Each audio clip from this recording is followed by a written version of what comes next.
नमस्कार। आज हम ज्वार भाटा विषय पर अध्ययन करेंगे। टाइड्स महासागरीय जल में उत्पन्न गतियों को 3 वर्गों में विभाजित किया जाता है। प्रथम ज्वार भाटा, द्वितीय धाराएं, तृतीय लहरें। सन 1687 ईस्वी में सर आइजक न्यूटन ने अपने गुरुत्वाकर्षण सिद्धांत द्वारा प्रथम बार यह स्पष्ट किया कि सूर्य, चंद्रमा और पृथ्वी की पारस्परिक आकर्षण शक्ति ही ज्वार की उत्पत्ति का मूल कारण है। ज्वार और भाटा किसे कहते हैं? सूर्य एवं चंद्रमा की आकर्षण शक्तियों के कारण सागरीय जल के नियमित रूप से ऊपर उठने की क्रिया को ज्वार तथा नीचे गिरने की क्रिया को भाटा कहा जाता है। क्योंकि चंद्रमा जो है वो सूर्य की अपेक्षा पृथ्वी के अधिक नजदीक है, तो चंद्रमा की ज्वारोत्पादक शक्ति सूर्य की तुलना में 2.17 गुना है। ज्वार और भाटा कई प्रकार के होते हैं, इनको अलग अलग विभाजित किया जाता है। नंबर 1, दीर्घ ज्वार। चंद्रमा जैसे पृथ्वी का एक उपग्रह है तो उसकी परिक्रमा करता है। दूसरी ओर पृथ्वी अपने एकाकी उपग्रह के साथ सूर्य की परिक्रमा करती है। अतः सूर्य, पृथ्वी और चंद्रमा की सापेक्ष स्थितियां बदलती रहती हैं। अमावस्या तथा पूर्णिमा को सूर्य, चंद्रमा और पृथ्वी एक ही सीध में होती हैं, तो ऐसी स्थिति को सिजगी अथवा युति या व्युति कहते हैं।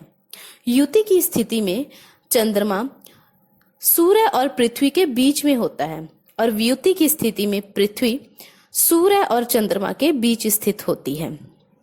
ऐसी स्थिति में चंद्रमा और सूर्य के ज्वारोत्पादक बल एक साथ मिल जाते हैं, जिसके कारण उच्च ज्वार अर्थात वृहत ज्वार आता है।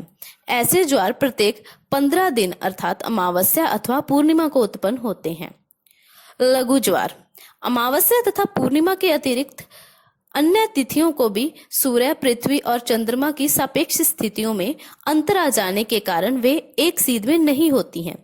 इसके फलस्वरूप ज्वारों की ऊंचाई में भी कमी होने लगती है।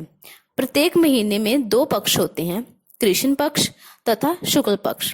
प्रत्येक माह की सप्तमी अथवा अष्टमी को सूर्य और चंद्रमा की स्थितियां ऐसी हो जाती हैं कि पृथ्वी के केंद्र पर इन्हें मिलाने वाली रेखा 90 डिग्री का कोण बनाती है, तो इसे लघु ज्वार कहा जाता है, जब सूर्य, पृथ्वी और चंद्रमा की समकोणिक स्थिति होती है।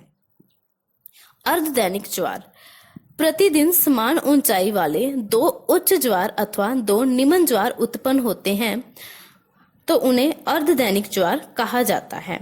दैनिक ज्वार जब दिन में एक ही उच्च ज्वार उत्पन्न होता है तो उसे दैनिक ज्वार कहते हैं।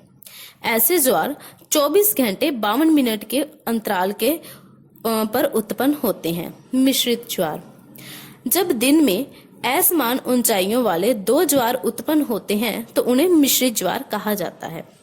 यह थे कुछ ज्वार के प्रकार। इसके अतिरिक्त कई वैज्ञानिकों ने इसके सिद्धांत दिए हुए हैं, जिसके आधार पर ज्वार और भाटा की उत्पत्ति होती है, जिसमें कुछ सिद्धांत जैसे संतुलन का सिद्धांत सर आइजक न्यूटन द्वारा दिया गया है।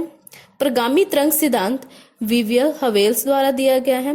नहर सिद्धांत एयरी ने दिया है। तो इस प्रकार ये थे ज्वार भाटा के कुछ सिद्धांत। धन्यवाद।